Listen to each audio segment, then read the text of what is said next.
At a young age, if you learn that instead of working for money, you want money to work for you, you're going to have a huge advantage over all the other people your age. Money working for you means compounding interest. Do you really know what that means? It means investing your money for returns versus burning a hole in your pocket and spending on the very next thing that is your fancy. I need this, I need... No, there are needs and there are wants. Most cases, your needs,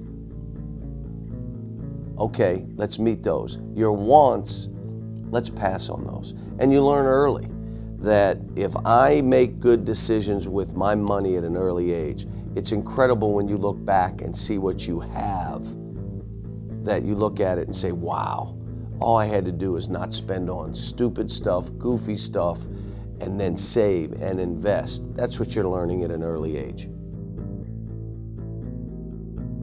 It's really simple. The numbers will tell you that over your lifetime, with an education, each advanced degree, training you get, the numbers of your income, it's crazy, it's doubled, tripled what you earn with each degree that you earn, from high school to college to postgraduate degrees. So what you're trying to do, the numbers stated, I gotta educate myself, gotta get into reading, spend time every day reading. Even if it's early on, it's a paragraph or two or a page, it's a magazine versus books, read. Get into reading, get into self-education. And then you understand that if you want to earn more money, be more educated, the numbers say that's the case.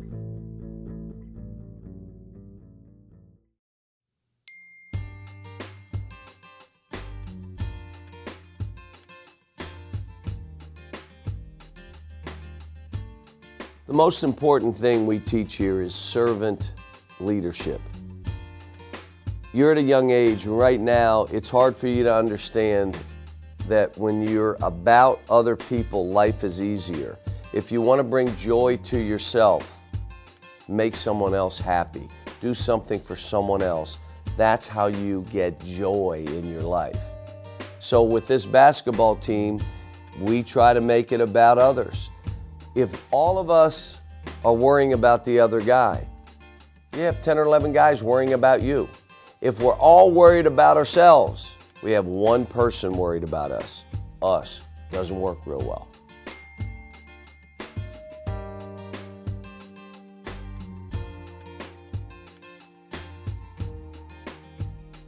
Our players last term, 13 of the 16 players had over a B average. Oh yeah.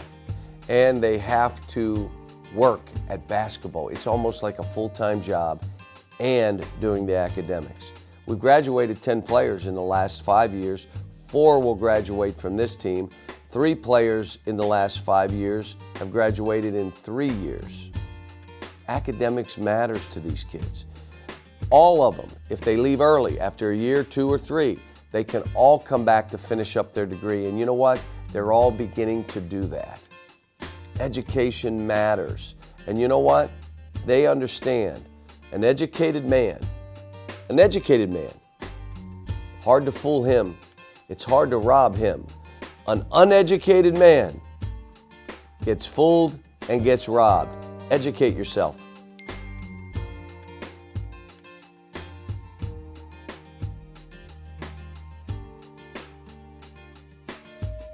This year's basketball team is selfless. It's incredible that all these talented players have accepted the platoon system, which means I'm sharing my minutes with a teammate.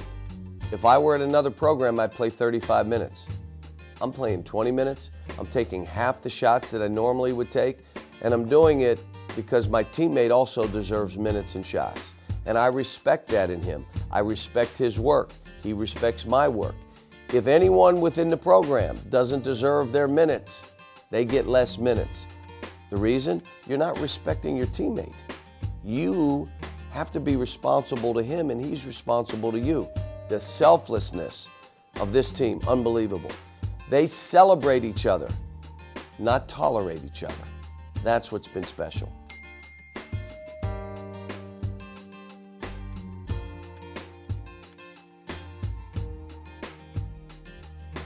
For these players, you have to think about it.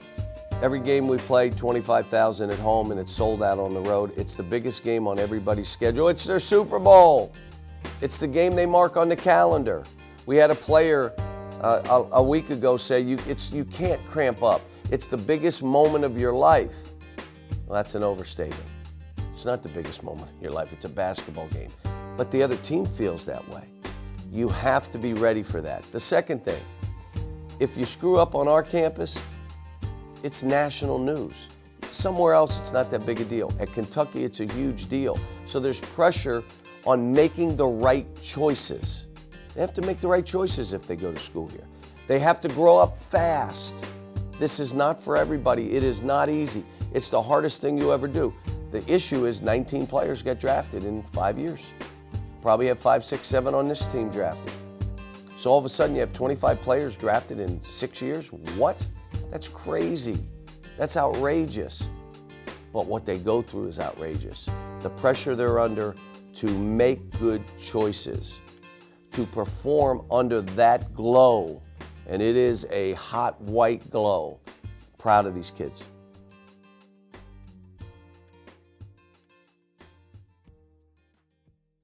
Hi, this is Coach Cal, and I want to thank all you teachers across Kentucky for encouraging the thousands of students who have completed this financial education program. Helping students build their financial knowledge is one of the most important things you can do for the young people in this day and age. And a big congratulations to all the students across Kentucky for working so hard to complete this financial education program. Being financially prepared is incredibly important to your future. And thank you to Beaumont Middle School teachers, Myra Rouse and Barbara Miller. You've made more students complete the program than any other school in the state. Congratulations to both of you. And a really big thank you to Lincoln County Schools for utilizing the vault course across all 6 of its elementary schools. Thank you to Donna Benton and Rainey Menican from Jefferson and Fayette County Schools for helping to bring the program to over 3,300 students. Fantastic work.